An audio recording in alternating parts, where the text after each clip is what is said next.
Hey everybody, welcome back. Today we are going to be moving on from intercollegiate football onto the very first professional sport. So the very first professional sport was baseball. And we've talked about this in previous units about how baseball was the most popular sport in the country during this time period.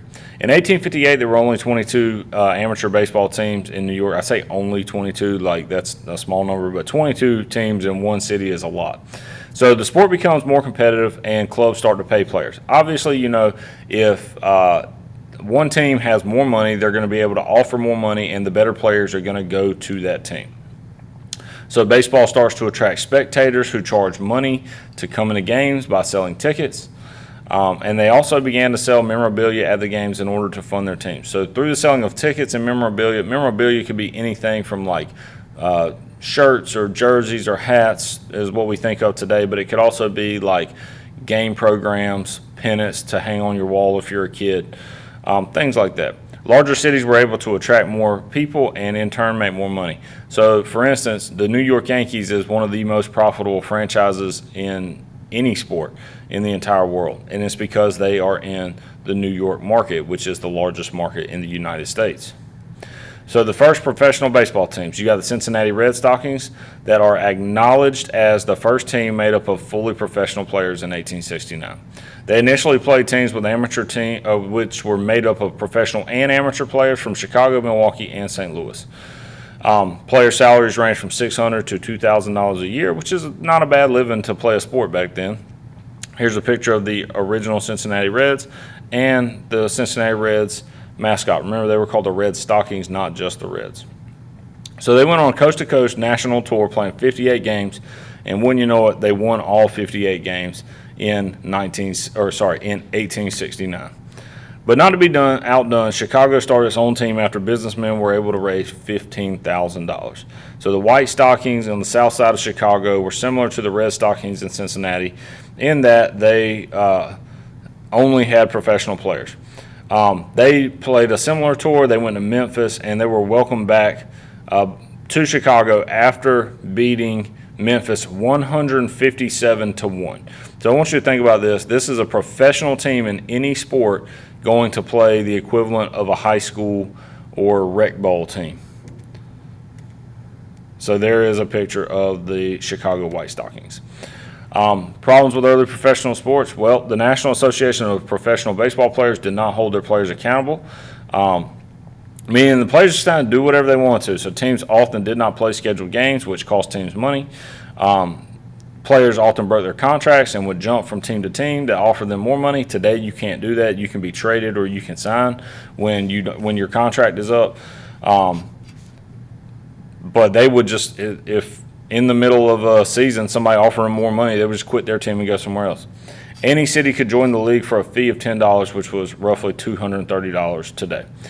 So imagine if Greenville put together its best 20 baseball players and paid $230. We could be in a league with teams like the New York Yankees and the New York Mets and Chicago Cubs, and we would not win a game ever because Greenville's not the biggest market, not the best baseball players live here. Good baseball players live here, but not world-class baseball players. So solutions for professional baseball. In 1876, a new league began. It was called the National League. The National League is currently half of the Major League Baseball today. The National League was run by team administrators rather than players. Why is that important? That's important because you have business people running the teams instead of players. So they are making deals. They're putting rules in place. You can't just break the rules all willy-nilly. The league wanted to protect more wholesome ideals, so they did not allow gambling at games, and they also did not play on Sundays. So the National League continued. Membership was limited to large cities like Boston, Chicago, Cincinnati, Louisville, St. Louis, Philadelphia, and New York. And actually all of those cities, with the exception of Louisville, still have teams today. Boston has the Red Sox, Chicago has the Cubs and the White Sox, Cincinnati has the Reds, St. Louis has the Cardinals, Philadelphia has the Phillies, New York has the Mets and the Yankees. So, it's kind of smart to limit membership to large cities because there's people that could fund those teams. The owners of each team regulated ticket prices, scheduled umpires, and the schedule of their games. What effect does this have on sports? Well, The teams are going to make money. That's the effect it has on sports because they can charge what they want. If you go to a Major League Baseball game today, you can find some places where they'll sell you a ticket for $5, $10, $20.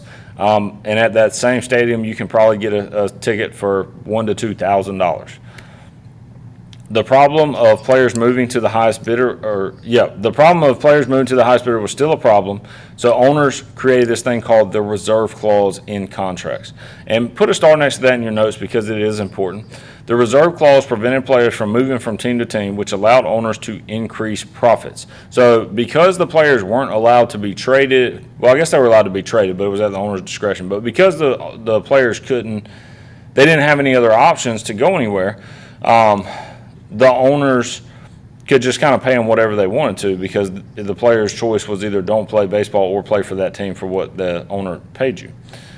So the players become upset, and in 1889, a dispute erupts, and the reserve clause prevented teams from moving. And sorry, I just repeated what I just said. So the reserve clause prevents players from moving. It makes them upset.